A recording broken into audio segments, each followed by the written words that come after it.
আর এই যে আদিবাসী অনুন্নয়নের কথা বললেন রাষ্ট্রপতি দ্রৌপদী মুর্মু, আপনাদেরকে জানিয়ে রাখি এ রাজ্যে যে কথা কিছুক্ষণ আগেও বলছিলাম যে 2011 সালের পর থেকে আমরা দেখেছি যে আদিবাসী উন্নয়নে, সেটা শিক্ষাক্ষেত্রে হোক, কর্মক্ষেত্রে হোক, তাদের সামাজিক উন্নয়নের ক্ষেত্রে হোক, বিভিন্ন প্রকল্প, বিভিন্ন ভাতা তা চালু করা হয়েছিল। যেমন ধরুন 2013 সালে ট্রাইবাল ডেভেলপমেন্ট ডিপার্টমেন্ট গঠন, 40টি আদিবাসী সম্প্রদায় সামগ্রিক উন্নয়ন, তার জন্য আলাদা নীতি, এরকম অনেক কিছুই করা হয়েছে। সেগুলো একটু চুম্বকে জেনে নেওয়ার চেষ্টা করব। প্রতিনিধি সোমরাজ বন্দ্যোপাধ্যায় রয়েছেন সঙ্গে। সোমরাজ,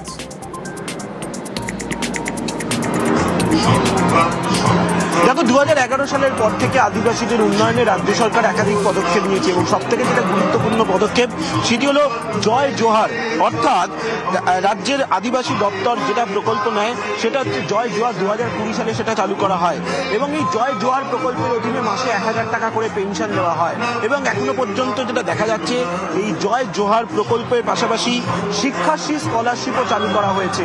এই শিক্ষাশ্রী স্কলারশিপ মূলত ক্লাস 5 থেকে ক্লাস 8 পর্যন্ত আদিবাসী ছাত্রছাত্রীদের দেওয়া হয়, বিশেষ বৃত্তি দেওয়া হয় এই শিক্ষাশ্রী স্কলারশিপের অধীনে।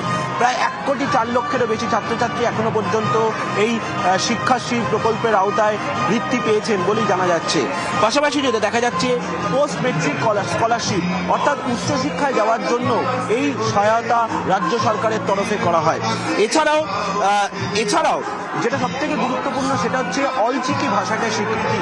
রাজ্য সরকার কিন্তু অলচিকি ভাষাকে স্বীকৃতি দেয় স্কুল শিক্ষার পাঠ্যক্রমে এবং শুধু তাই নয়, এই যে অলচিকি ভাষা যেটাকে 2012 সালে স্বীকৃতি দেওয়া হয় এবং তারপর স্কুলে অলচিকি ভাষায় পড়ানোর জন্য শিক্ষক শিক্ষিকাও নিয়োগ করা হয় এবং সম্প্রতি স্কুল সার্ভিস কমিশনের মাধ্যমে সাঁওতালি ভাষায় শিক্ষক শিক্ষিকাও নিয়োগ করা হয়েছে। ফলত সামগ্রিকভাবে রাজ্য সরকার স্কুল শিক্ষা, পরিকাঠামো উন্নয়ন সহ একাধিক ক্ষেত্রে বিভিন্ন পরিকল্পনা নিয়েছে এবং বিভিন্ন প্রকল্প কার্যকর করেছে আদিবাসীদের জন্য। এবং দেখা যাচ্ছে সব থেকে বেশি যে প্রকল্পের মাধ্যমে সুবিধা পেয়েছেন সেটা হচ্ছে জয় জোহার, শিক্ষাশ্রীর মতো কর্মসূচিগুলি, যে কর্মসূচিগুলির মাধ্যমে বহু আদিবাসীদের ঘরে ঘরে সুবিধা পেয়ে গেছে।